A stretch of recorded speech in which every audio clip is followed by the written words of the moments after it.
all of the witnesses who are going to testify in this case come forward and be sworn in as witnesses.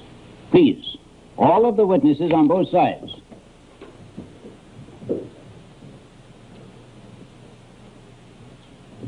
Raise your right hands and take this oath. Do you swear to testify the truth, the whole truth, and nothing but the truth, so help you God? Yes, I do. Put your hands down, please. The rule of evidence has been invoked in this case, which means that all you witnesses will remain outside the courtroom until you are called to testify.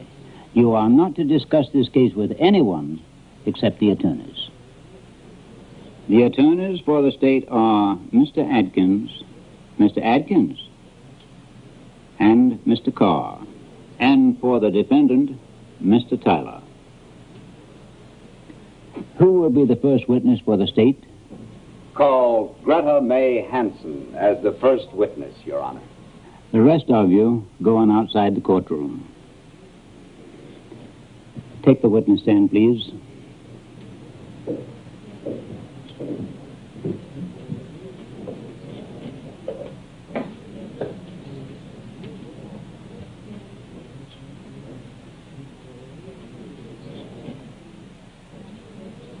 Ernie Jones, stand up, please.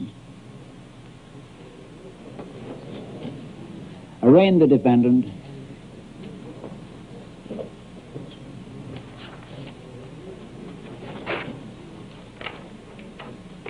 In the name and by the authority of the state of Texas, the grand jurors do present in and to the criminal district court of this county that one Ernest Jones, is that your name? Yes, sir. On or about the 28th day of September in this year of our Lord, in the state aforesaid, did unlawfully in and upon Greta May Hansen, a woman, make an assault, and did then and there by force, threats, and fraud, and without the consent of the said Greta May Hansen, ravish and have carnal knowledge of the said Greta May Hansen. What is your plea to that indictment, Ernie Jones? Not guilty, sir. Not guilty. Did you all hear his plea, ladies and gentlemen of the jury? Did you all hear it? Not guilty. Go ahead with your evidence, please. Yes, sir. State your name, please. Greta May Hansen. I didn't hear it. Talk a little louder, please. Greta May Hansen. Miss or Mrs.? Miss. And where are you from, Greta May? Sweden. Stockholm, Sweden. When did you come to this country? 2.5 years ago, I came to New York. And did you work in New York City? Yes, I was a secretary. Where did you live? The YWCA. I will ask you to state now whether or not that YWCA was an integrated YWCA. Yes, it was integrated. And while you were there, did you become acquainted with any members of the Negro race? Yes, I did. I believe you also stayed at the YWCA when you went to New Orleans. Yes, part of the time. Tell us about your trip to New Orleans. Three of my girlfriends from the Y took a bus with me and we were going to San Francisco. We stopped in Philadelphia, Washington, Jackson. Just stayed a day or two here and there. How much money did you have when you left New York City? I had $500. This was money you'd saved? Yes. When you got to New Orleans, did you take a job there, the four of you? I did. They went on to San Francisco. Why was it you remained in New Orleans? I wanted to see more of the city. During that time, did you become acquainted with any organizations? Congress on Racial Equality. Does that have an abbreviation? CORE. C-O-R-E. Did you work for CORE in New Orleans? Yes. After you left New Orleans, where did you go? We went to Jackson, Mississippi. And how did you travel? By bus. You said we. You traveled with someone? Yes, a boy from Core. Was this a white boy or a colored boy? He's colored. When you got to Jackson, Mississippi, what did you do? We integrated a bus station. Just how did you integrate this bus station? We walked into the white waiting room together. Were you arrested? Yes. How were you booked? How were you designated while you were in jail? You mean Freedom Rider? You are, in fact, a freedom rider? Yes. What did you do as a freedom rider? Attending meetings, collecting money, handed out pamphlets, things like that. You associated with Negroes? Yes. Stayed at their homes, traveled with them and worked with them for Core. Did you also stay in the homes of Negroes when you came to this city? No. I stayed at the YWCA. How did you get to the YWCA? I was waiting at a bus station and a gentleman offered me a lift downtown, so I went by car. Did the gentleman remain there or did he leave? He left. Was this man white or colored? He's white. Did you go to work on Thursday when you got to town? I went to look for a job on Friday, and then I started to work on Monday. Did you go to church on Sunday? Your Honor, I think... Did you or did you not attend church on Sunday, September 24th? Yes, I did go to church. Was that a white church or a Negro church? A Negro church. Now, on the next day, that would be Monday, tell the jury what you did on Monday. I went to work as a secretary at the First State Bank. And after work, what then? I went to a meeting of the NAACP.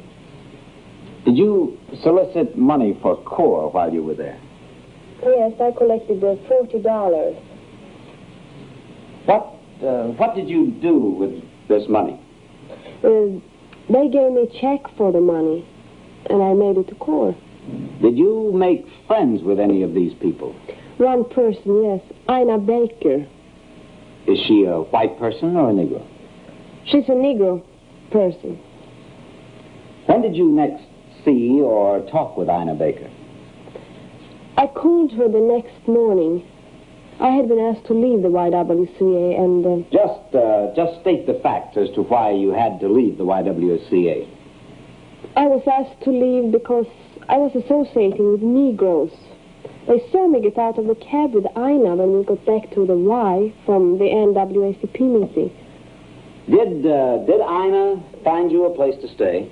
Yes, she found me a room in a colored hotel, and then she had to move on Wednesday. What did you do that evening? I was invited to dinner. The gentleman who drove me to the Y, he called. And after dinner, where did you go? We went dancing. Just what kind of a place was this where you went to dance? Object, Your Honor. He is assuming she went there to dance. Her answer was that she went there to drink. I think she said dance. One more question. Was this man older than you, about your age, or younger? He was an older gentleman. When did he take you home? About 10:30, I think. That was to this colored hotel? Yes. Did he go up to your room with you? No. Greta, when did you first meet Ernie Jones? The next morning, before I went to work. That would be on the morning of September 28th? Yes. Would you describe that meeting? I was getting ready for work, and there was a knock at the door. He asked if I was presentable. I said yes, and opened the door, and he walked in. He introduced himself. He said he was the owner of the hotel and that he had housed freedom writers before. He said he had helped them raise money and that he could help me collect money for Core.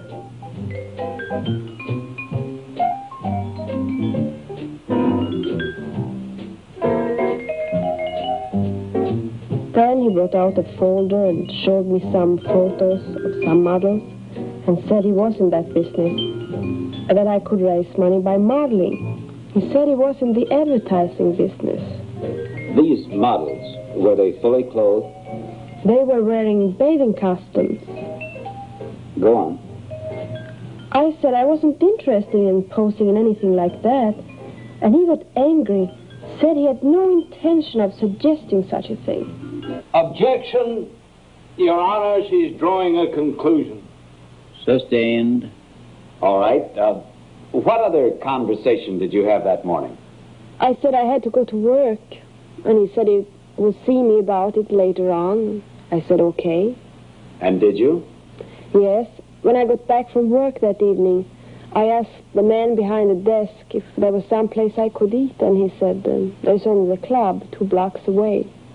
How did you get to the club? I walked.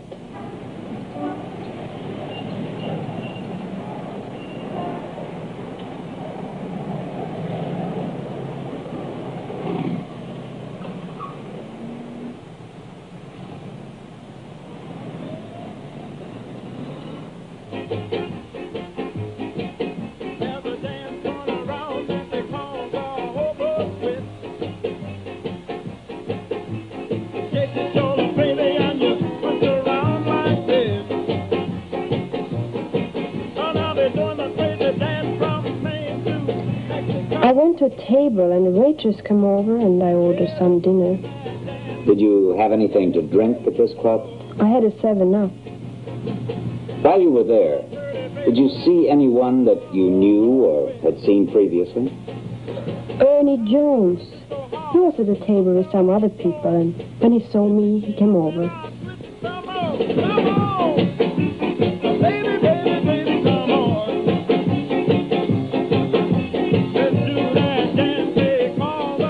All right. Did he sit down or what?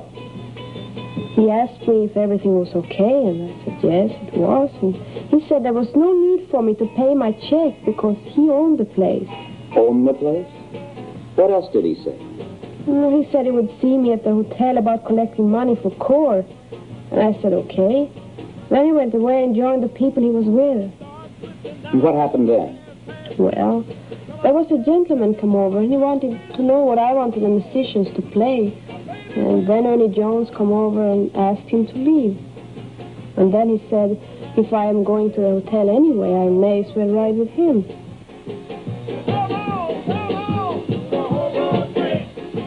And did you ride with him? I did. When you got to the hotel, did you go in the front entrance? No, in the back. Did you go to your room? I believe we went into the lobby and picked up my key. Then where did you go? To my room. Did you invite Ernie Jones to your room? I didn't invite him. He just came in. He just came in? Yes, sir. Then what happened? He asked me if I would like a drink. I said, not particularly. He said he was going to have one anyway and asked what I would like. I said rum and coke. How long was he gone? About 5 minutes? He's leading the witness again. I wish you'd ask him to stop that. I'll handle it. Now, Mr. Atkins, you know better than that. Don't lead. Miss Hanson, what happened when he returned? He poured himself a drink and then he gave me one. Showed me the models again and said he would need my measurements and a little about my background for advertising. Now, please testify as to what followed. He started to take my measurements. He measured my arm, my wrist, wrote it down on a piece of paper.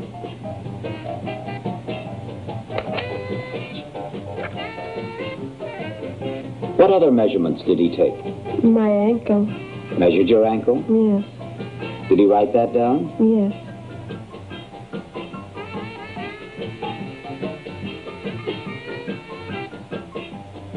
Measured what next? My calf.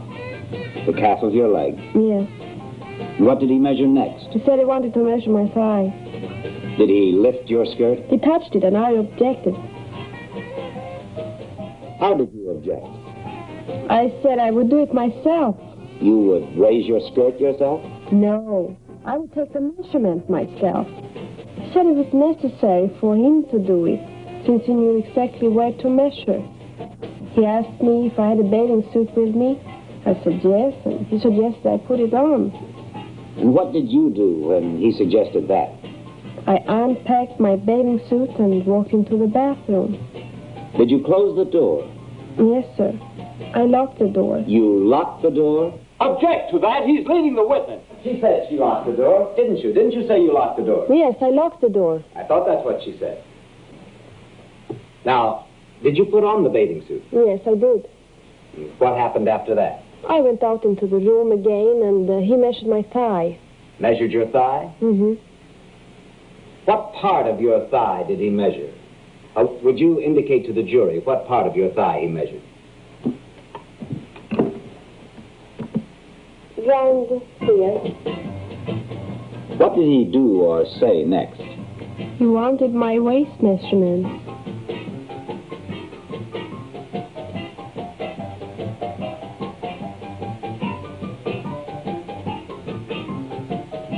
And then did he write that down? Yes. What did he next say or do? He gave me the tape measure to measure my bust myself. Did he write that down? Yes. What next was said or done? He wanted to measure my hips. He said my bathing suit was too thick to measure through. I said, I will go back into the bathroom and measure my hips myself. I didn't understand. I didn't understand the witness. I went back in the bathroom and measured my hips myself.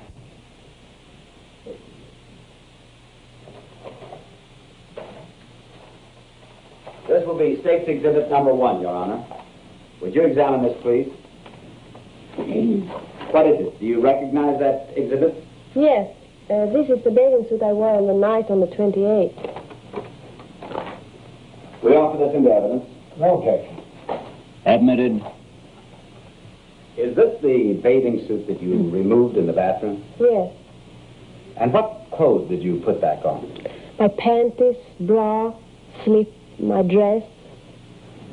Was the door open or closed when you redressed? It was closed. What next occurred? He told me to get on the bed and take various poses. He would show me how, because the advertising agent wouldn't have time to train me. Now just describe to the jury what he told you to do. He showed me a point where the camera would be. He told me to glance up at the camera and look embarrassed in various poses and positions.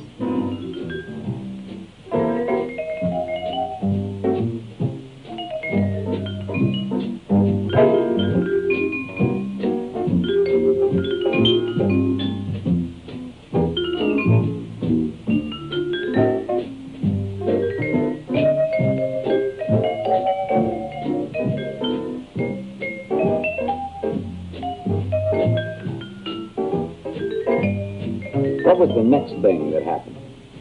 Then he came nearer and brushed me down with an imaginary powder puff. He told me that the agency would do this and that I would irritate and the powder would stop me irritating, see. But I got up off the bed and told him I couldn't go through with this type of work. He pushed me back down on the bed. I said I didn't like for people to touch me.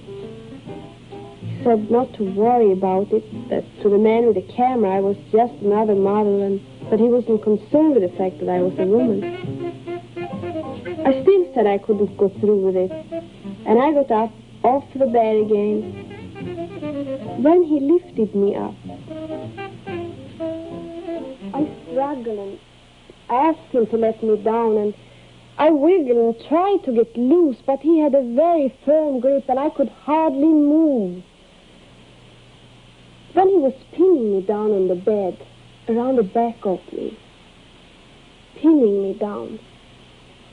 He had his right arm, arm around my back, his right arm, and his weight on me, on the left side on me. I started to scream. I was hysterical. When I was screaming, he was saying no one would hear me because he owned the hotel and no one would answer my cries. He took his hand off my mouth and he said if I asked him nicely, he would let me up. I tried to ask him nicely, but it was very hard. I was so hysterical, and it was very hard for me to say anything.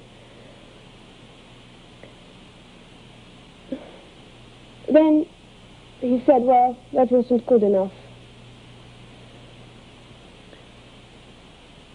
I was squeezing my legs together, but he forced them apart with his knees. I started to scream again. I was screaming, struggling and screaming. I cried out, God, take my life!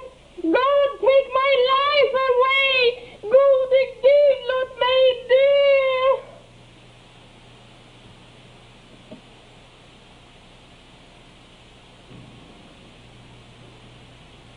And what was Ernie Jones doing when you screamed out for God to take your life away?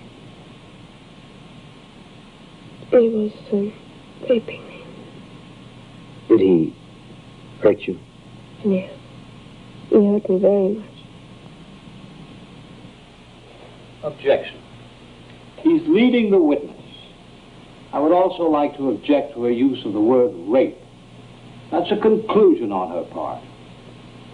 Please instruct the witness and the jury that under Texas law, the word rape has certain legal denotations and connotations. Only the jury can determine whether it is or is not rape. Objection sustained. Rape is a matter of law, and the jury is so instructed.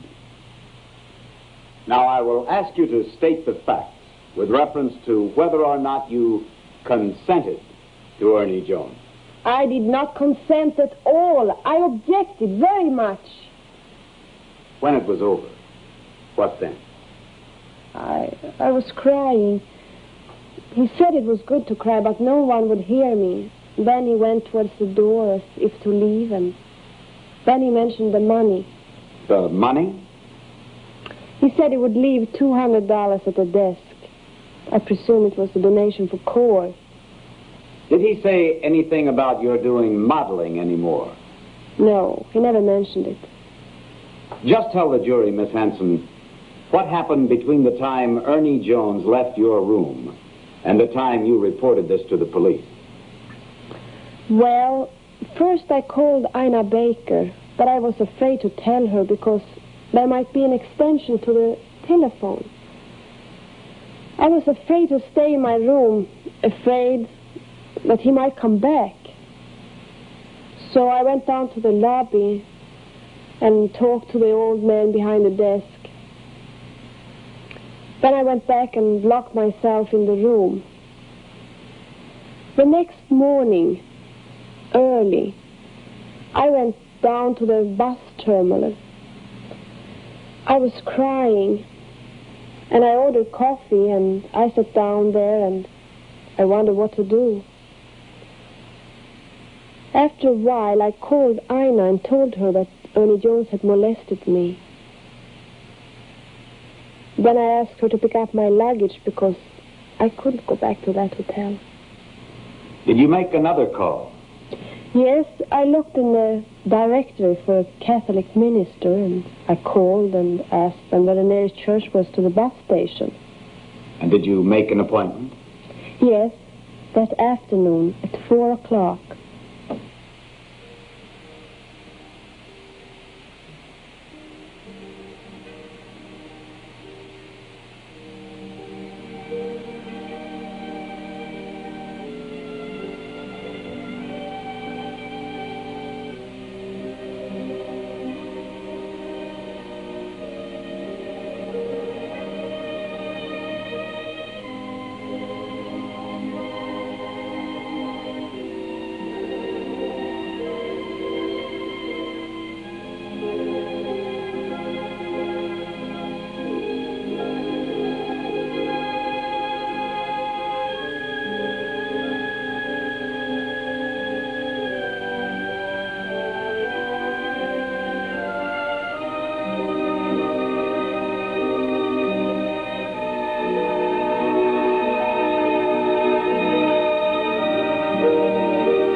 And when I talked to the minister, he suggested I call the police.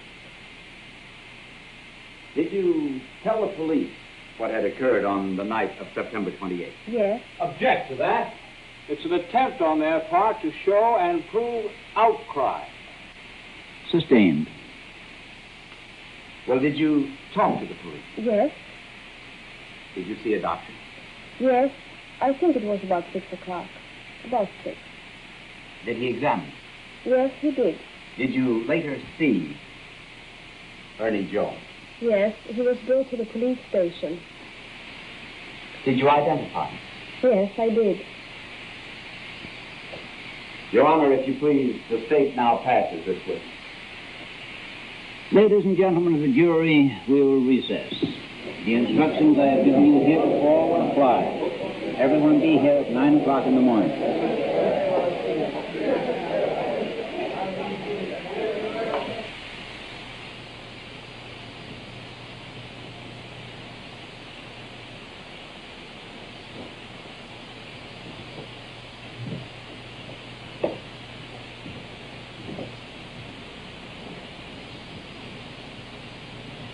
May I proceed, Your Honor?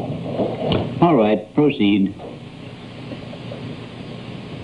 Miss Hanson, the indictment reads that Ernie Jones, by force, threat, and fraud, and without your consent, ravished you and had carnal knowledge of you. Is that correct, Miss Hanson? Yes. Miss Hanson, you don't still claim that this rape and assault was accomplished by threat now, do you? Object to that, Your Honor. Sustain it. Do you know what a threat is? Yes, I do. He did threaten me. He threatened me he would not stop until I stopped screaming. Did he tell you he would kill you? No. Did he tell you that he would pull out a knife and cut you? No. Did he exhibit a pistol to you? No. Did he strike you with his hands and fists? No. Well, Miss Hanson, is there any other kind of threat you'd like to put into evidence at this time? Object to that, Your Honor. He should ask what occurred. Sustained. Miss Hanson, let's talk about fraud. Will you tell us what Ernie Jones did to you in that regard? Now, Your Honor, I just wanted to understand what's in the indictment, Your Honor. I can't think of anything that requires you to know what is in the indictment. Miss Hanson, you consider yourself of normal intelligence, don't you? You're not weak-minded, are you? Not to my knowledge. Will you tell the jury what fraud Ernie Jones perpetrated on you to get you to go to bed with him? He led me to believe that he was respectable, that I could trust him. He what? That he was respectable. Now this Mr. X, the man who took you drinking and dancing, you knew he was married, didn't you? No, sir, I did not. He didn't tell you he had a wife and 3 children? No, sir. Well, I'd call that fraud, wouldn't you? Object to that, Your Honor. That calls for a conclusion on her part. Sustained. Miss Hanson, we've talked about threats, we've talked about fraud, now let's talk about force. Did Ernie Jones force you to leave the nightclub? Well, he said he was... Did he force you to leave the club? Just answer yes or no. No. Did he take you by the arm and pull you into his automobile? No. Did he force his way into your hotel room? No, he has In said... fact, you invited him in, didn't you? No. Well... Why are you looking at Mr. Adkins? As a matter of fact, Miss Hanson, you did want Ernie Jones in your room, didn't you? No, I did not. You didn't tell him to leave, did you? No, well, we had business to discuss. He didn't force you to talk business there, did he? Well, but there was only... Yes or no? No. Do you think it was a little unusual for you to be discussing business in your bedroom over a rum and coke? No. Well, in my bedroom, I guess it was.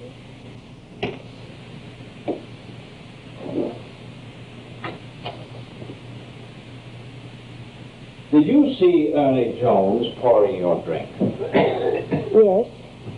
Now say when. Was it that much? I object to this demonstration, Your Honor. Let her answer it. Did he pour that much? It was a big glass of rum and coke. You didn't see how much rum he put in it. No. Did you taste the rum and coke? Yes. Could you taste the rum in it? Yes. Was it strong? No. Not particularly, no. But you did drink it, and he did not force you to, did he? No.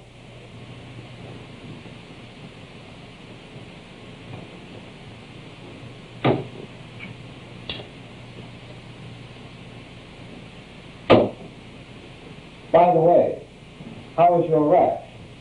Beg your pardon? What? Your rash, do you still have it? I object to that, Your Honor. Just a moment. What are you talking about? A rash that she had. If you know what he's talking about, answer it. If you don't, don't. Do you or do you not still have your rash? No, not now. You don't still have it, but you did that night, didn't you? A rash? A little bit, uh-huh. I wouldn't say it was a rash. What would you say it was, a breaking out? No, there were a couple of spots. Isn't it yes. true that you pulled up the edge of your bathing suit to show Ernie where the spots were? No. You deny that? Yes, I do. Was this on your right hip? No, my left hip. Didn't you tell Ernie Jones that the girls were kidding you about the spots? That it was because you hadn't had a man in so long? Miss Hanson, we were talking about force. Did Ernie Jones take your measurements by force? No, he didn't. How long were you in the bathroom changing? A few minutes.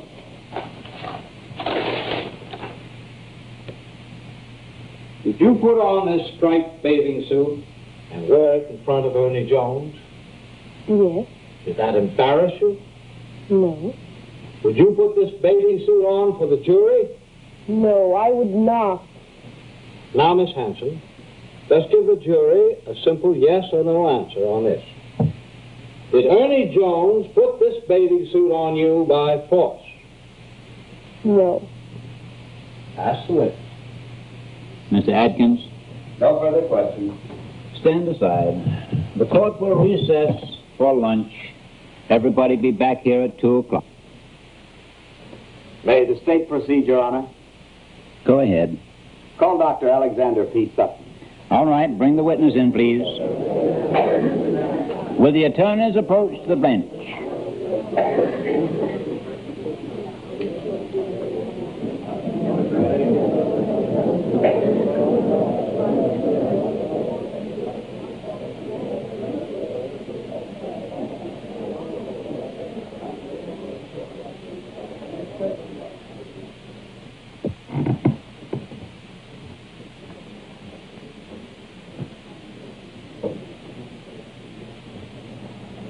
State your full name to the court and jury, please, sir. Dr. Alexander P. Sutton. Doctor, do you hold an official position with the county at this time? I do. I'm Assistant Health Officer. When did you finish medical school? 1938. Doctor, what type of examination did you make on the person of Greta May Hansen? It was for an alleged rape. Your Honor, I object. He's invading the province of the jury. I sustain that. Doctor, would you tell the jury what you found in your examination? I found the tissue swollen and irritated. The hymen was ruptured. And was that a recent rupture? In my opinion, the rupture had been made within the previous 24 to 72 hours. Did you make a slide, Doctor? Yes, I did. And what did you find? Found spermatozoa. You mean the male human seed? Yes. Spermatozoa is the biological term for the male cell of generation. In other words, Doctor, she was a virgin. In my opinion, she was a virgin. Yes. No further questions. Pass the witness. Doctor, you don't mind if I ask a few questions, do you? He's here for that purpose, Mr. Tarrant.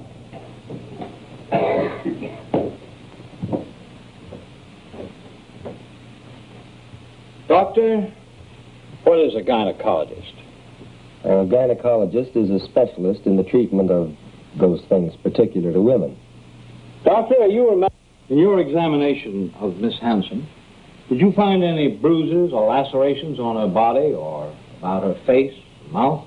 I did not. Did you examine her clothing? Yes? Did you find anything there? Nothing. Now, Doctor, I'll ask you this. Is it possible for a woman to have intimate relations with a man a number of times without her hymen being ruptured? Yes, that's possible. Conversely, is a ruptured hymen positive proof that a woman has lost her virginity? No, not positive proof. In other words, an examination of the hymen cannot determine the virginity of a woman. There is no definite way, no positive finding. Just one thing more, Doctor. We don't question that you found spermatozoa in your examination. But I'd like to ask you this. Is there any way you can tell whether that spermatozoa came from a white person, a Latin American, or a Negro? No, sir, I know of no way. We pass the witness. Dr. Sutton. The state rests at this time, Your Honor. Stand aside, please. Let's proceed with the defense. May it please the court. Ladies and gentlemen of the jury, it now becomes my duty to produce the evidence and the witnesses that will prove beyond the shadow of a doubt that Ernie Jones is not guilty as charged.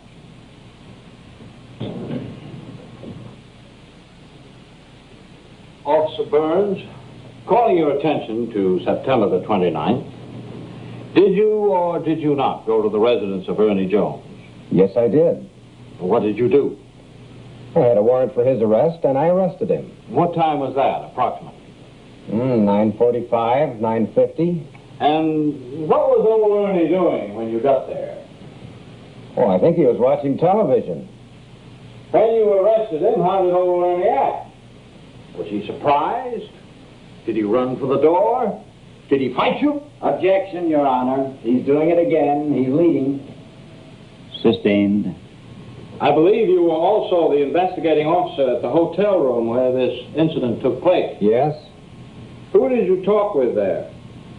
I talked to the room clerk, an old fellow about 5'7", had a mustache. Was that the Abraham? Willis Abraham? Oh, I don't remember his name. What time was it when you got to the room? Oh, it was after 11 o'clock, Mr. Tyler. Was the room in disorder? Furniture turned over? No.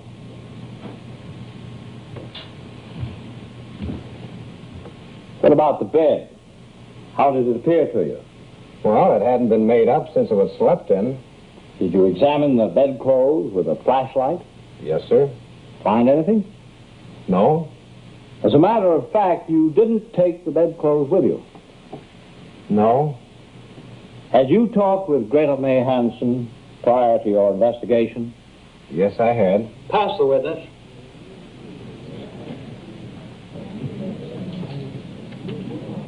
Did you have any scientific analysis made of this bed clothing?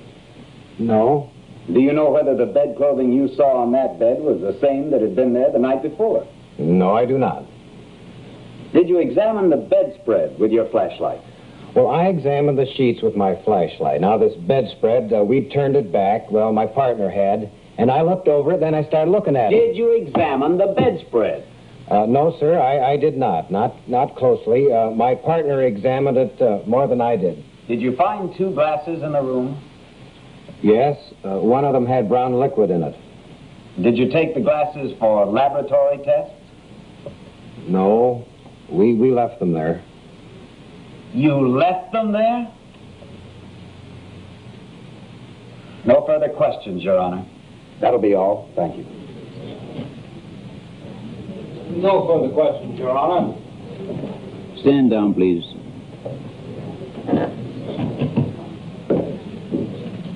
Call Fred Weaver. On the night of September the 28th, did you register at the Ebony Hotel? Yes, I did. Mark this as defendant's exhibit number 5. We offer? Any objection? No objection. Did you sign the name David C. Cooper on this card? Yes, sir, I signed it. Why did you sign the name Cooper when your name is Weaver? Well, my wife and I, we've been having family trouble prior to this. And we had been in an argument that night down at my place of business. So I left and went up there to the hotel.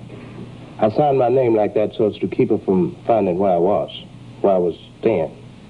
How long were you at the hotel? Oh, I got there about 8:30. Then I left somewhere around 7 the next morning. Were you assigned any particular room at the hotel? Room 6, I believe. Was that on the first floor, second floor? First floor. Well, what did you do in room 6 that night? Oh, I listened to the radio, read a magazine, till about 11 or 11:30. Then I went to sleep. Did you go out at all that night? No, sir. Did you hear any disturbance, any particular kind of noise? No, sir, I didn't. You didn't hear anyone screaming? No, sir, I sure didn't. That's the witness.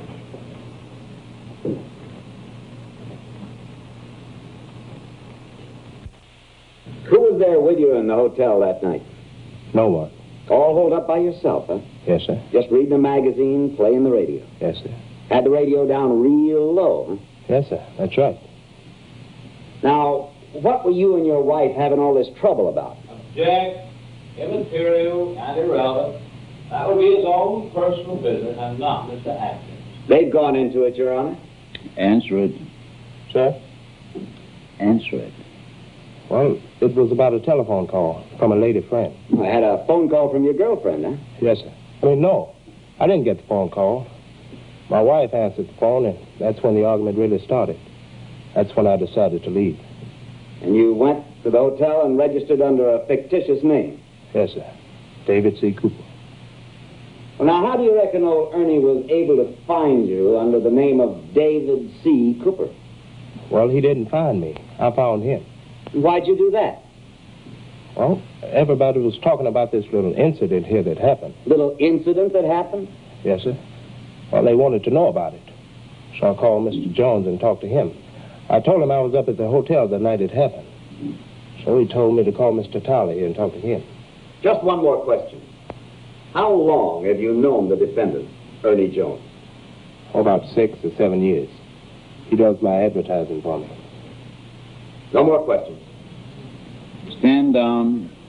Next witness, please.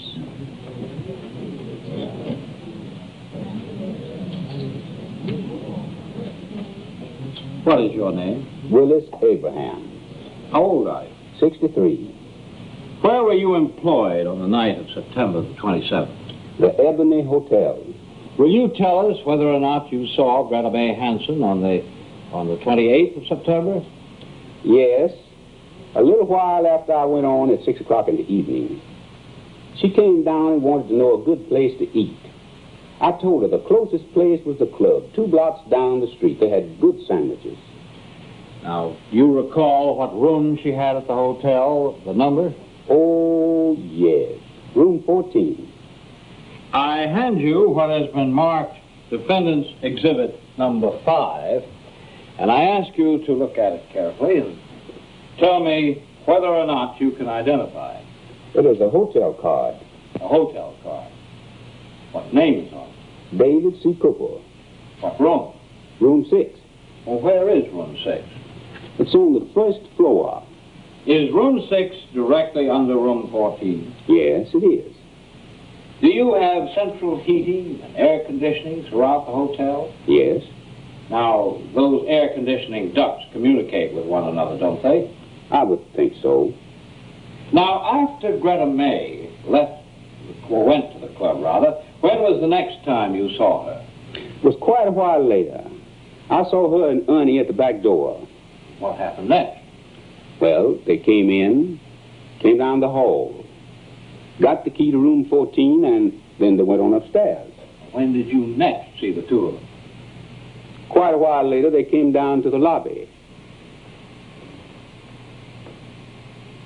During the time that they were upstairs, did you hear any outcry of distress? No. Did you hear anyone scream, "God, take my life away"? No. No witness, counsel.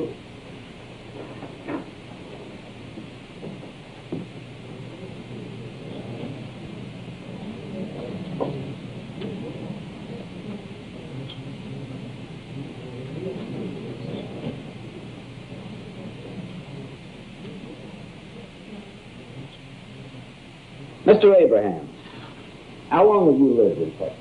Beg your pardon? Mr. Abraham, do you have a hearing problem? Well, I have some help now. You're wearing a hearing aid, is that right? Yes, sir. You wear it all the time? All the time. Those are hearing aid glasses you're wearing? Only on one side. You have had freedom riders in your hotel before? Yes, sir. Men or women or both? I believe they were women. Of the Negro race or the white race? Both. Now, what is the rental charge for the full night on a room there at the Ebony Hotel? $6.20. Is that double or single? If you mean double, 2 people, yes. That is for 2 people. Well, how much is the charge for one person per room? If one person comes in and wants a room, the price is $6.20. But this card shows that Fred Weaver paid only $4.50. What does that mean? Well, some folks come in and want a room for only 3 hours. Does that mean they don't spend the whole night? Well, not ordinarily, no. It all depends. Well, did you rent this room for all night, or do you remember renting this room at all, Mr. Abraham? I don't remember. You don't remember? No, sir. That is not my card. Do you mean this is not your handwriting? No, sir. Was there anybody else on duty on the night of September 28th? No, sir. And you don't recall this fellow David C. Cooper? No, sir. You think maybe somebody swiped that registration card and filled it in? Well, they have done some worse things than that. They have? And they evidently did it this time, didn't they? Object! Sustained. Disregarded. Now, Mr. Abraham, when was the first time that you had a conversation with Ernie Jones about this Swedish girl? Well, he called right after I directed her to the club for a sandwich. He called you? And what did he want? He wanted to know if that party was still there. Greta May Hansen? That is right. Well, what did you tell Ernie? I told him she wasn't there. And then he wanted to know if I knew where she was. And I told him where I directed her to go for something to eat, and he hung up. Old Ernie was sure hot on her trail, wasn't he? Objection. Sustained. You say Miss Hansen wasn't crying or hysterical. Was she in a state of shock? Well, she could have been. I wouldn't know about that. Now just think about the first thing that she said to you. Where can I get a shampoo? Subconsciously, she wanted to be washed of this great sin that Ernie Jones had committed against her. Objection! But she was too shocked and scared to tell you so outright. Isn't that true? No, Your Honor, this man's no psychiatrist, and neither is Mr. Adkins. Sustained. No further questions, Your Honor. Stand down, please. Court stands recessed. Same instructions apply to the jury and the witnesses.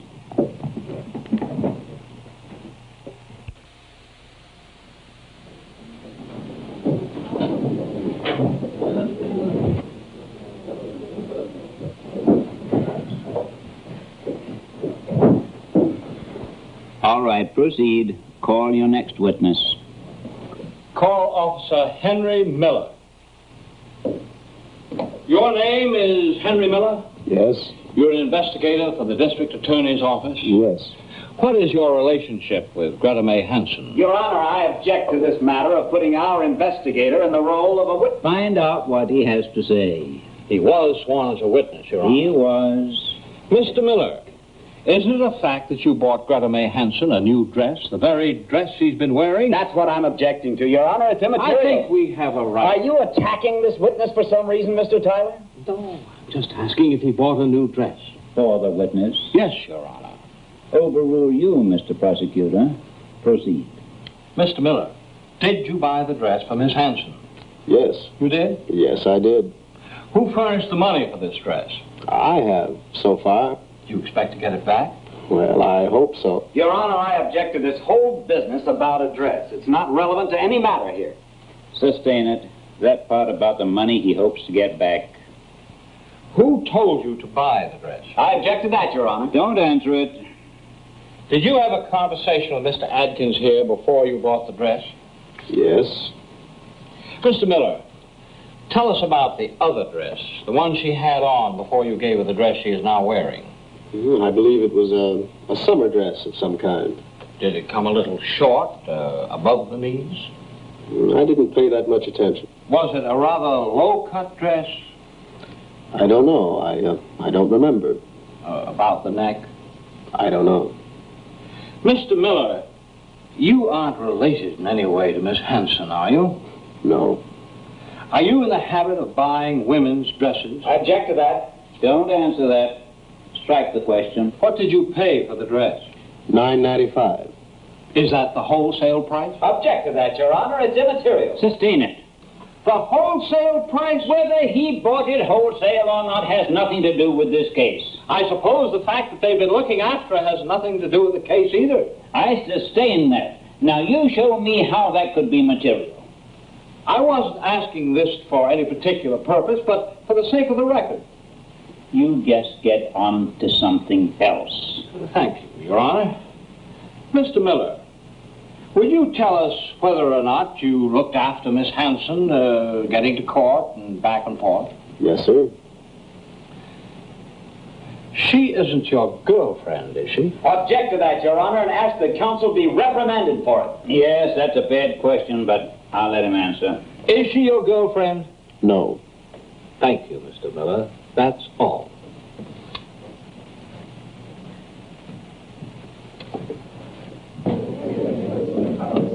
Isn't it your job to see that this woman gets to court? Yes, it is. No further questions. Stand down.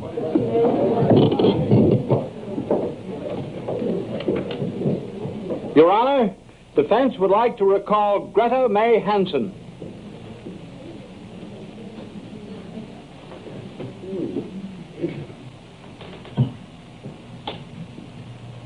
Miss Hanson, are you a member of the Swedish Club of New York? Yes.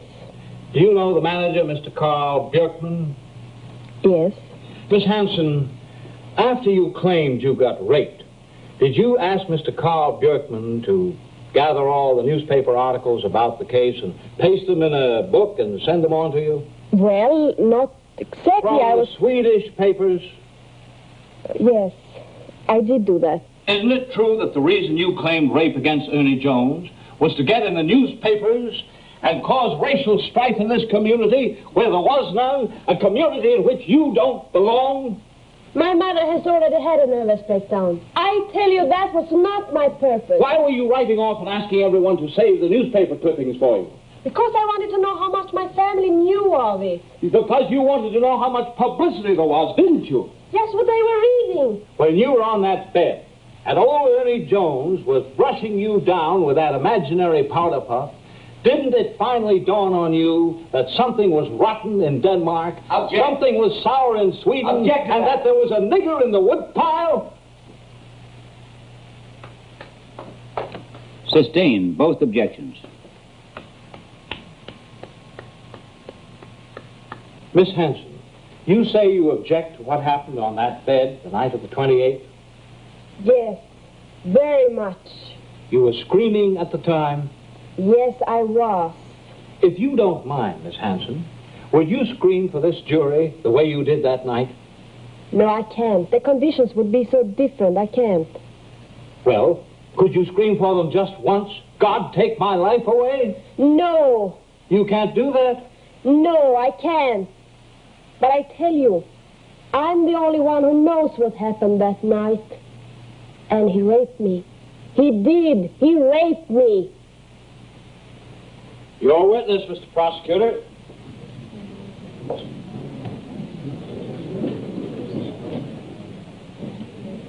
Now, Greta, the next morning after this happened, You went down to the bus station. Why?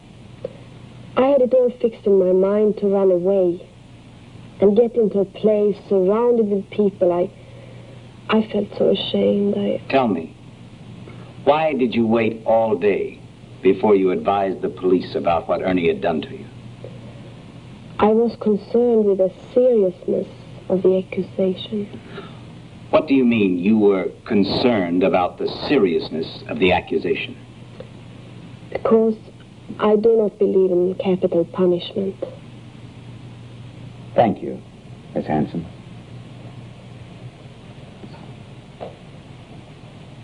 Stand down, please.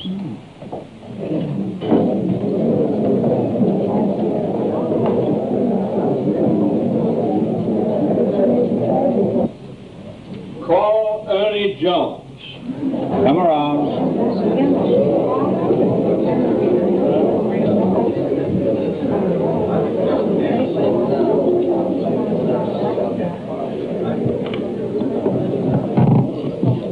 Have you been sworn? Yes, I have, Your Honor.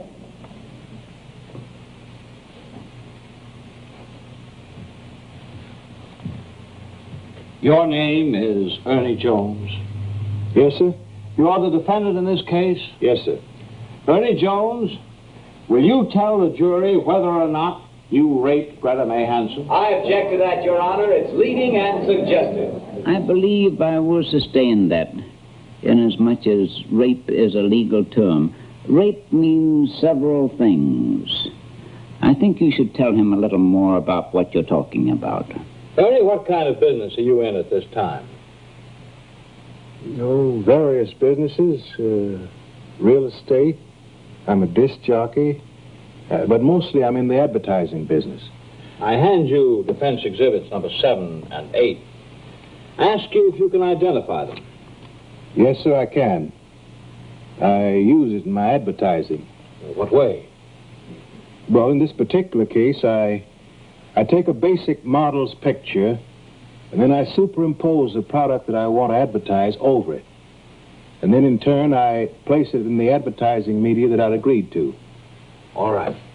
Your Honor, submit it into evidence. Your Honor, may we have this witness on voir dire? Go ahead.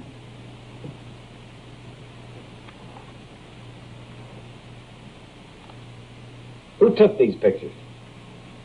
Well, I can't say myself who took that one. I have at my disposal several photographers that I use sometimes. Were you present when these pictures were taken? Oh, yes, sir. I directed them. You direct the photographing of these models, and you furnish the models, isn't that right? Well, if I have a photographer who's capable of taking my directions verbally, then I let him do it alone. If he's not capable, why, then I generally direct it myself. Are these the pictures you showed to Greta May Hanson? Are those the ones? Yes. Well, yes, I'm sure that they would have been among the variety that I showed her. Were they the pictures you showed Greta Hanson? I'm sure they would be two of the ones that I did show her. Did you show these pictures to Greta Hanson? Your Honor, is this voir dire or cross-examination? I think the questions he has asked are pertinent. Overrule you. Go ahead. Answer. Yes, I'm sure they would be two of the ones that I would show. I'm very proud of that work. Did you show her these two pictures? Your Honor, he's arguing with a witness. Either answer it you did or you didn't. There's bound to be some answer. I'm sure I did, because those two are the Stop right there. Now you have answered the question. Now go ahead to something else. We have no objection. Your Honor, we offer it in evidence. Now, Ernie, what interest do you have in the Ebony Hotel? I'm the lessor. That is, the lessee, rather. You lease the hotel. You pay money as a lessee. Yes, that's exactly what I do. I pay rent. Would you recount for us the circumstances surrounding the first time you met Greta May Hanson? Tell the jury what happened. Well, when I went up to the room, I knocked on the door. And when I knocked at the door, a voice on the inside said, come in. And I said, are you decent? And she said, just a minute. Then I waited, and, well, in a couple of minutes, the door was opened by Miss Hanson.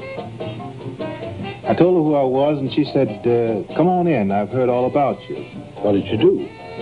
Well, I went on in, and I told her that there was a mistake about the room, and that she was not going to be charged for it, and not to worry about it. Well, I started to go, and she spoke up, said she wanted to talk to me, that she had a problem. What was the problem? Well, she told me the condition of her money was such that she needed to get some immediate help and wanted to know whether or not there was any way I could help her.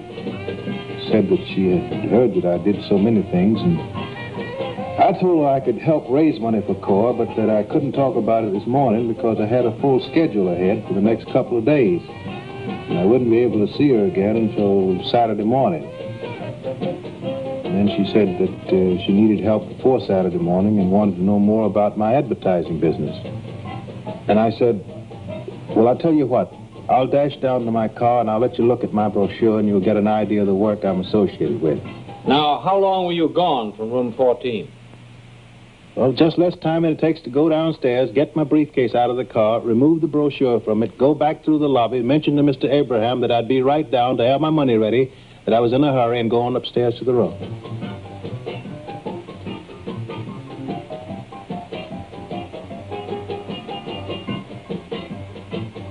Now, after Miss Hanson looked at the brochure, what did she do? She was very much interested in all those things that I showed her, and she mentioned the fact that she studied dancing and hoped to become a movie star. Did you do anything else that day after you picked up the hotel receipts? Well, I went to my office and did some other work. All right. What time on this particular Thursday evening did you set out to collect money? Well, it was right after the news went off TV. 6 o'clock? About 6:51. Huntley Brinkley, that thing. I have a little ritual that I go through when I go out to collect money. I tell myself I'm going out to collect money, and I want to collect it tonight. And I take all the money out of my pocket, and I leave it at home. Are you a superstitious person? Well, when it comes to money.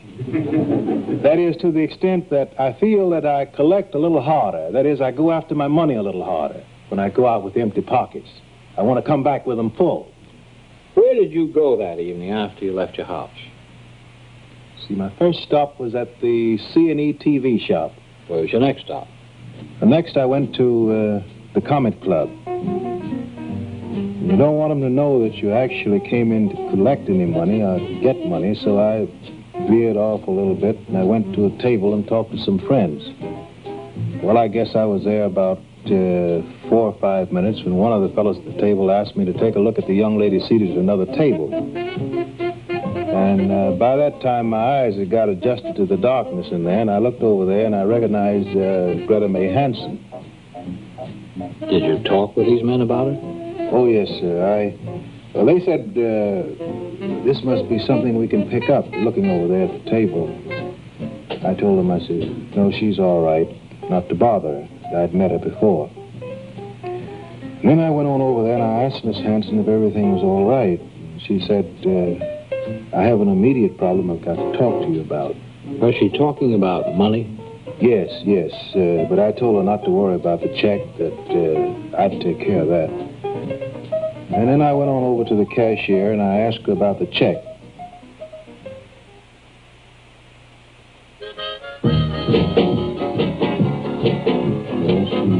Took a little time finding it, and when she did locate it, she said it was 82 cents. I told the cashier to put the bill against what they owed me, and then I turned around to go back to the table, and she wasn't there. Well, I looked all around, and there she was up there dancing. Oh, now they're doing the crazy dance from Maine to Mexico.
did you do after the dance was over? Well, I said to her, now look, Miss Hanson, you're here to collect money for Cor. Now, if you go twisting and allowing yourself to be picked up easily, why, the word will get around. Because it's unusual for people like you to be in this neighborhood. And the word spreads like wildfire, and folks will get the wrong impression. And she said, well, I didn't want to be rude. He asked me to dance with him. What'd you say to that? Well, I said, well, it wasn't a good idea. And then I asked her if she knew how to get back to the hotel, and she said, why don't you get a bottle and come on, go back with me, and then I can tell you all about this problem I've got. And I foolishly said yes. I walked in the room, sat down the liquor, and asked her how did she want me to pour it, and she told me to make it medium. Medium? Yes, sir. How much rum did you pour into Miss Hanson's glass?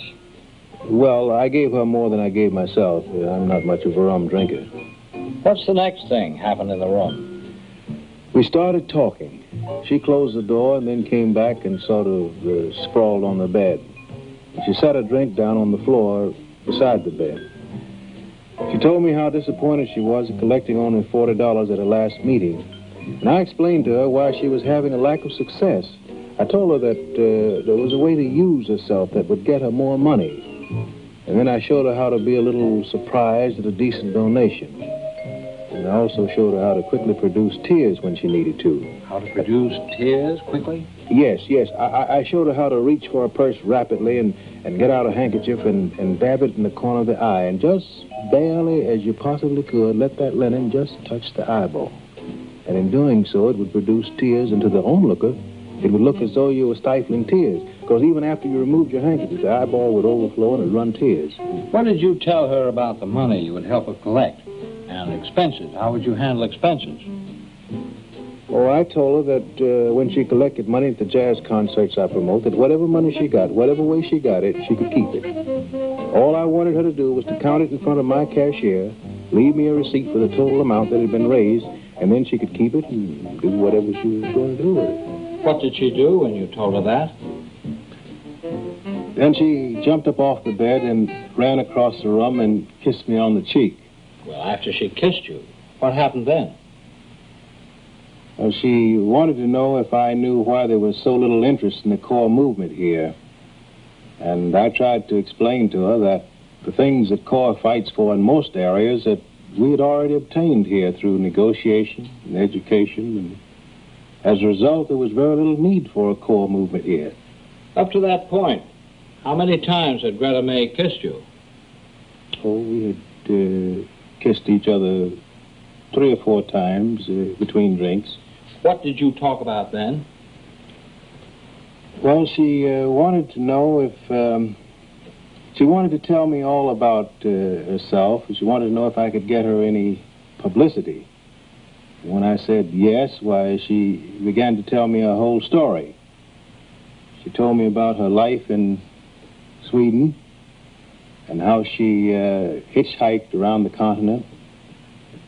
She traveled a lot with this woman. This woman was much older than she was, and she learned a lot from her. Did she mention the modeling again? Oh, yes, we talked about modeling, and then I challenged her as to whether she looked as good in a bathing suit as she said she did, and she tried to demonstrate by pirouetting and twirling around so that her skirt would stand out. Uh-huh. Well, I told her that wasn't enough, that the way you properly tell is that if you have proper graduations. Ernie, what do you mean in modeling proper graduations? Well, what I mean is that in a woman, it's a difference in the measurements between her forearm and her wrist. Now, if the difference is less than 3 inches, why, she's skinny. If it's more than 3.5 inches, why, she's fat. Well, is that a method of telling? Oh, it's just a rule of thumb. There's no set method of telling anything like that. It just gives you a general idea whether a person has a decent shape.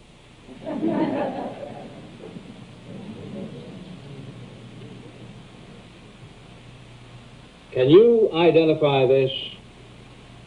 Yes, sir. That's my handwriting. When I was taking her measurements, I made those notes. The first thing I measured was her arm, and then I measured her ankle.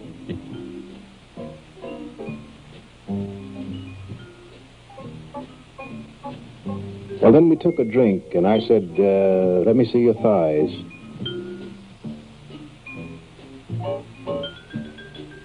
And she did that twirling again. Pirouetting? Yes, sir. And then what happened? Well, I said, that's no way to see. And then she said to me, no, it isn't.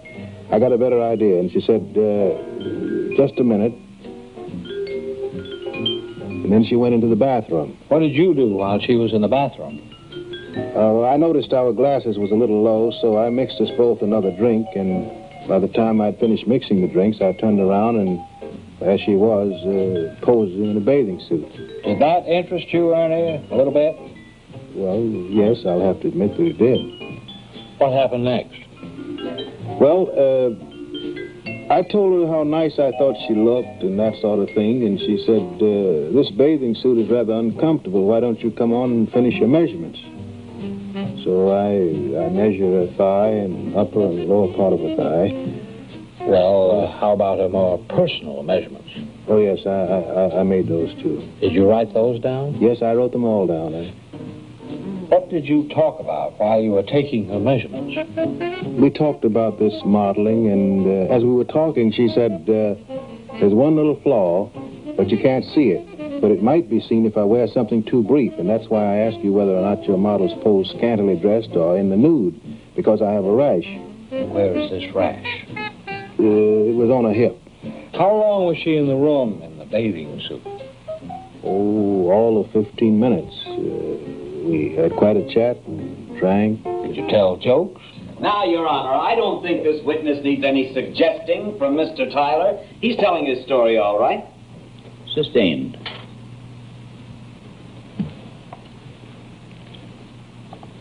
Tell us what happened then in reference to the bathing suit.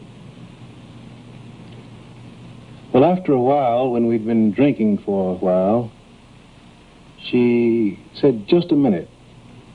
I'm going to change into something more comfortable. And she went back into the bathroom, and this time she didn't close the door.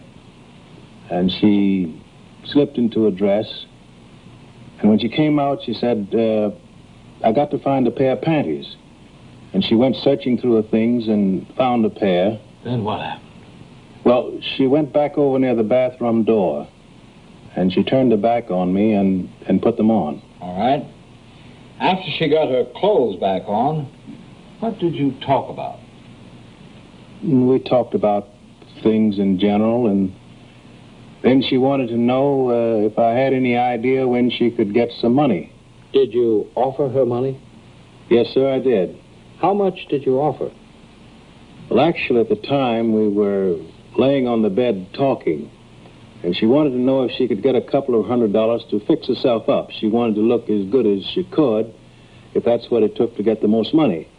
How much money did you promise her, Ernie? Well, I told her that I thought by Saturday I could let her have a couple of $100. You really didn't intend to give her $200, did you? A little while later, I promised her that I'd bring it back in about an hour. Where were you and Miss Hanson when you promised her $200? Lying on the bed. Lying on the bed? Yes, sir. How many times had she kissed you up to that point? Well, we didn't keep count, sir. Now, Ernie Jones, will you state whether or not you had intimate relations with Greta May Hanson without her consent and against her will? I did not. Will you tell the jury whether or not you were, in fact, intimate with her?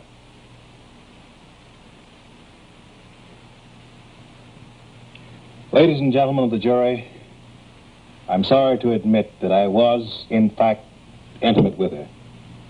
Stupidly so. Thank you, Your Honor. We've asked the witness. You're quite a salesman, aren't you, Jones? Well, I hope so. You kind of like that, don't you? Sir? You kind of like this modeling business, don't you? Well, I like money. Yeah, you like money, all right. You're quite a talker. I think so. Did you sweet talk her into getting on the bed with you, Ernie? I said, let's lay down for a while. Let's lay down for a while. I want to talk to you. Well, we were kissing at the time. Ernie, tell the jury just what you said to her to get her to surrender her virginity to you. I didn't know she was doing that, sir. You mean you don't remember the words? Well, you don't just memorize them. But you remember everything else that happened. Well, it's been a real job trying to recall every moment. I've relived them in shame ever since. You've relived them in shame ever since. Yes, sir. So this was just one of those natural attraction sort of things with this little Swedish girl, 3,000 miles from home. Is that what you're telling this jury? I'm telling the jury the truth, sir. Is that what you're telling this jury? I'm telling the truth. Is that what you're telling this jury? I have said it. You've said it? That's right, sir. I want to ask you this one question, Ernie, and I want you to tell the jury the truth on this one. When did you turn out the lights? When? Well, we never turned out the light. You never turned out the lights? Afraid she might escape if you let her go long enough to turn off the lights, weren't you? Well, I just never thought about it, that's all. Isn't it true, Jones, that you served a year in the Chicago jail? Oh, that was when I was much younger and didn't know any better than to accept stolen property. And how many times have you been convicted in this city, Jones? I don't recall any time, Statkins. You were brought into jail 6 years ago for passing hot checks, and again 4 years ago for vagrancy. Well, as you probably know, Mr. Atkins, vagrancy is a term used against Negroes when there's no other valid charge. You think you've learned to respect the law now? Isn't it going to take a conviction to make a believer out of you? Objection, Your Honor. Sustained. Now, this $200 that you claim you promised Miss Hanson, did you ever leave it at the desk? No, sir. I have to admit I did not. Just another one of your big lies, huh, Jones? That's all I have for this witness, Your Honor. That is all. Stand down.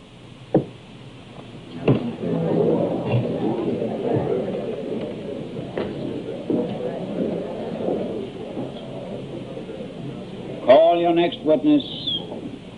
May it please the court, ladies and gentlemen of the jury, the defendant rests his case. Close the testimony. Excuse all the witnesses. I will work on the charge. And when both sides have okayed it, we will listen to the arguments. Meanwhile, you had better take time for your dinner. It could be a long night. May it please the court. Mr. Tyler.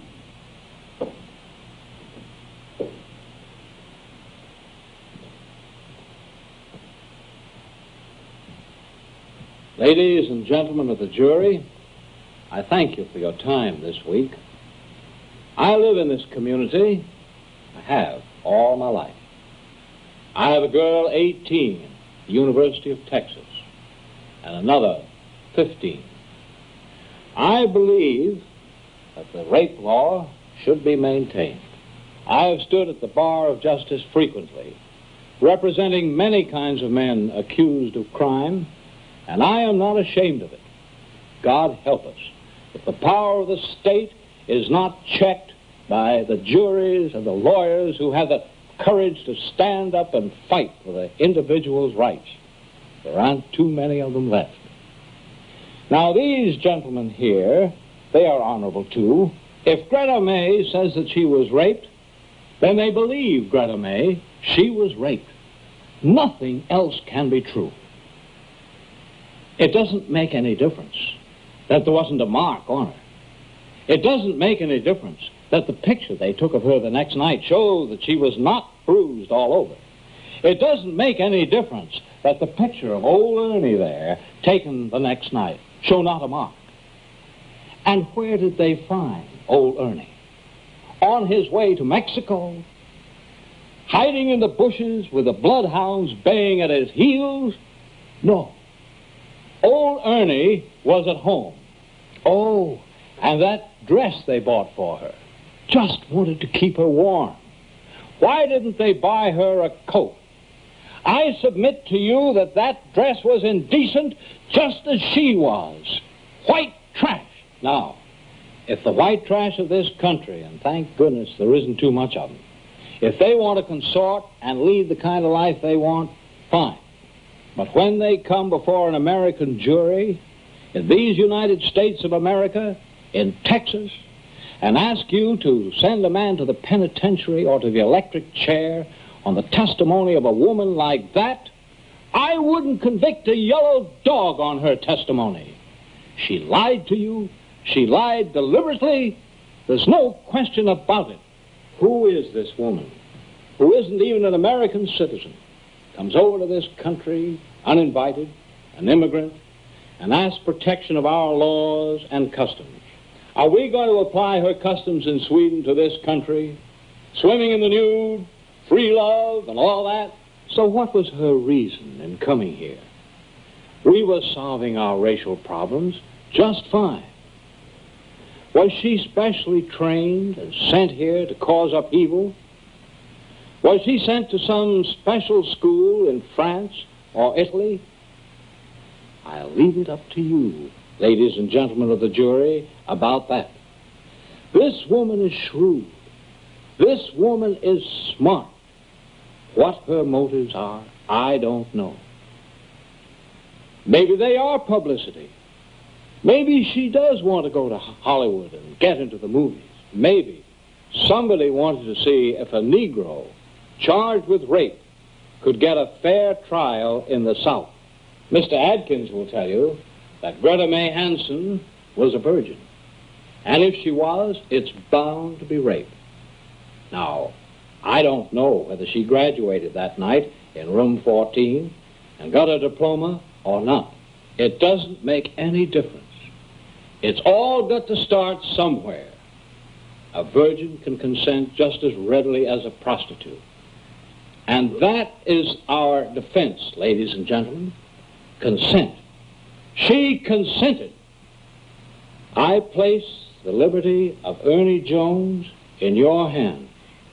And I know that your verdict will be quick, will be just, and will be not guilty. And perhaps we can be rid of that woman for good. Thank you. May it please the court. Mr. Atkins. Ladies and gentlemen of the jury, perhaps I should save you this time, since Mr. Tyler has already made my arguments for me. Oh, yes, we've been in court many times together, as he pointed out, over the past 11 years. And I've never heard Mr. Tyler ever ask a jury to find his client guilty. Nor have I ever heard Mr. Tyler completely satisfied with the way the state has presented its case. Now, the state's witness, in this case, the victim, is a peculiar person. She's a stranger to our shores, 22 years old, still a virgin. She can't be compared with a woman in this community. Now, on the surface, you may say that, well, she got exactly what she asked for. But you'll think differently when you stop and consider the peculiar personality of this child from Sweden. Now, while I disapprove, and you may disapprove, she cast her lot with the Negro race. She's a missionary, if you please, a crusader. She's carrying their banner, a soldier in their fight for freedom. She told you about it.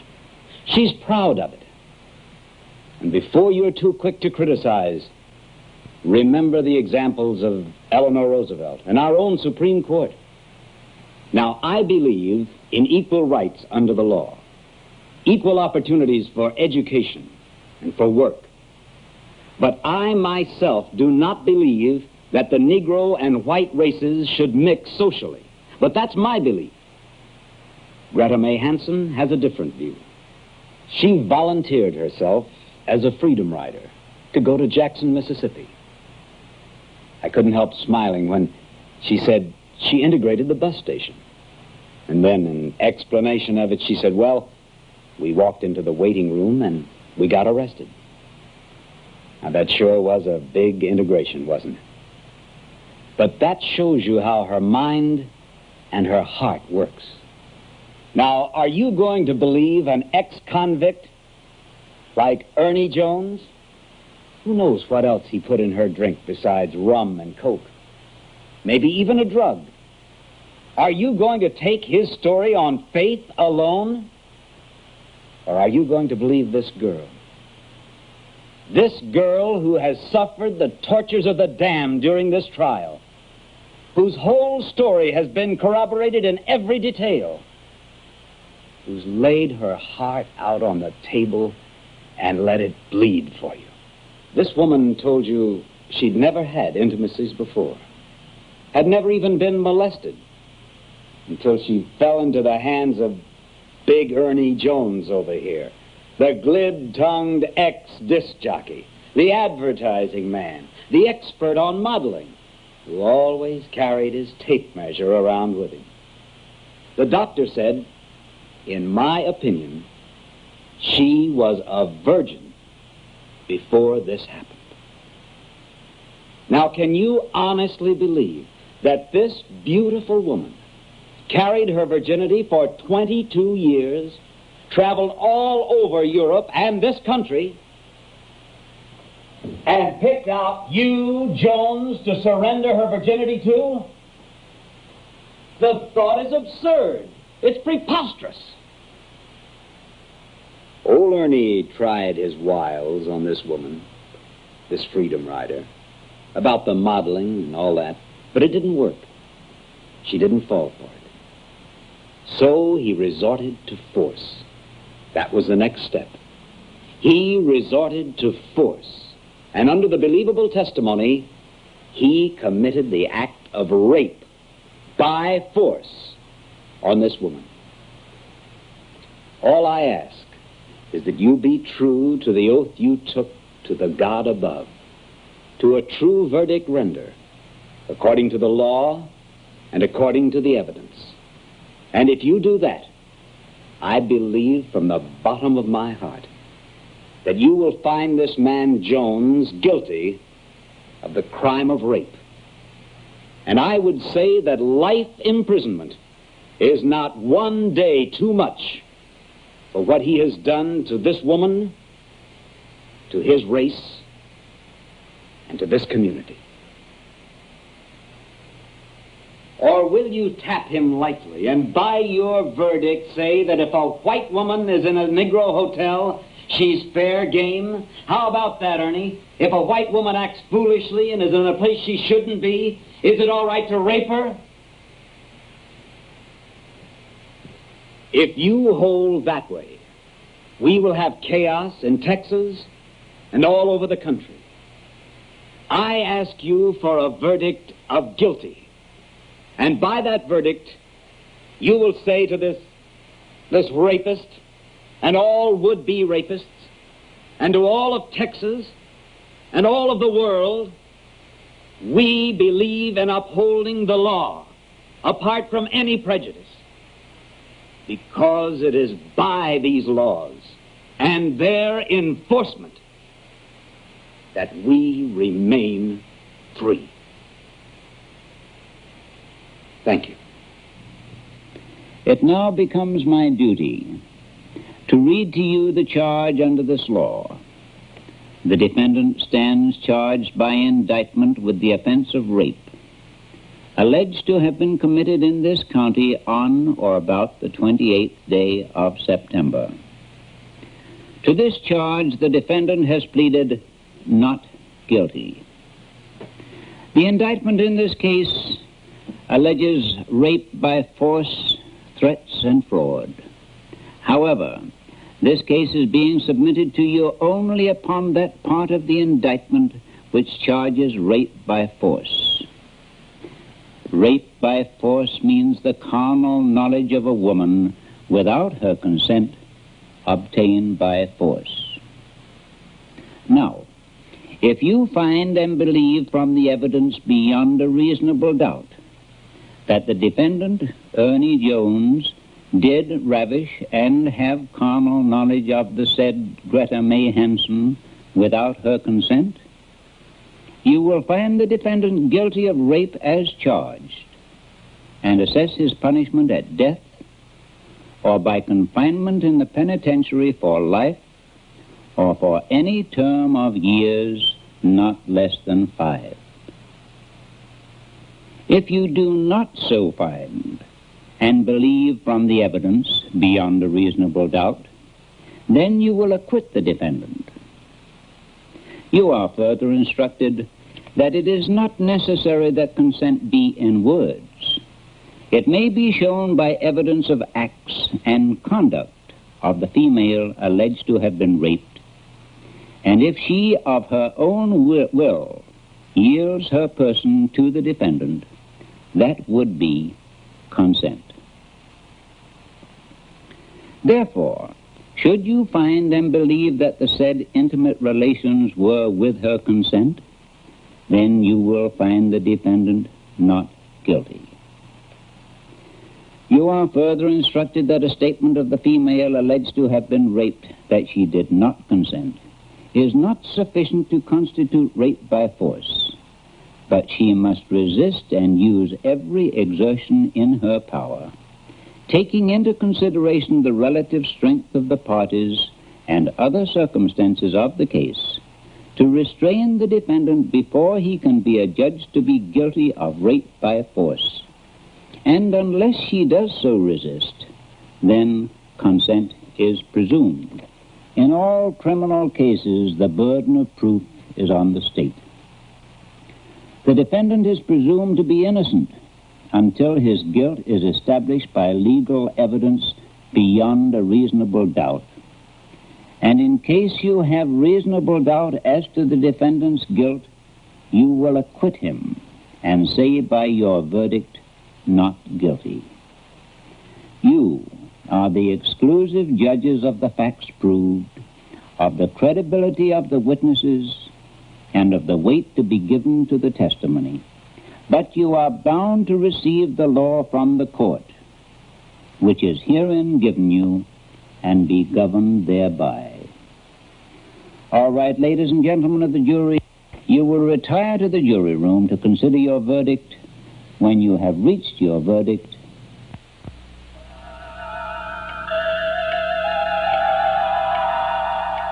ladies and gentlemen, you are the jury. When you entered this theater, you were given a subpoena, a summons that put you in the jury box in the case of the People versus Ernie Jones. The judge has charged you to render a verdict of guilty or not guilty on a question of consent. Greta May Hansen was free, white, and 21, the age of consent. If she did not consent, then it was rape, and Ernie Jones is guilty. If she consented, then Ernie Jones is not guilty and should leave the courtroom a free man. And now weigh your conscience. Follow the instructions on your summons. See if your decision coincides with the actual verdict brought in by the jury in and for the state of Texas. You have approximately 3 minutes while the management polls you, the jury.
We, the jury, find the defendant not guilty. Thank you. Thank you, ladies and gentlemen of the jury. I appreciate. I want to.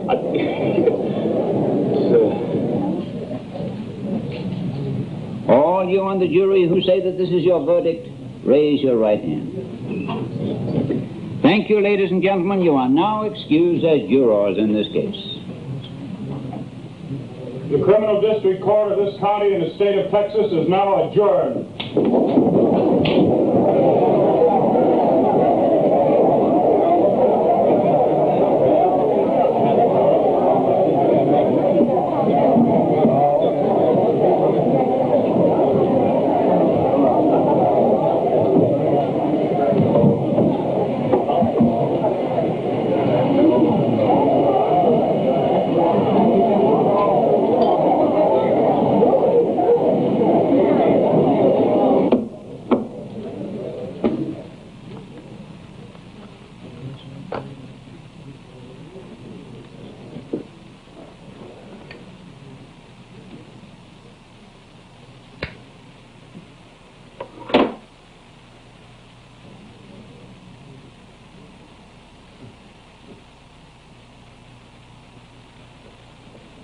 Call it, Harry.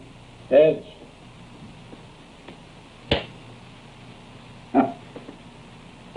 I'm buying. Coffee shop still open?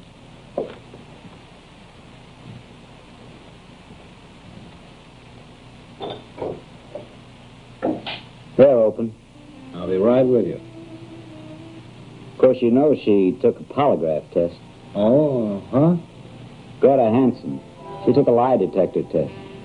Oh, yeah, I knew. Showed she was telling the truth, didn't it? Yeah. How do you square that with a verdict of not guilty? It's a matter of definition. In her heart, she thought she'd been raped. By Texas law, she consented. Law is the best thing we've got to go by on this earth. For black, for white.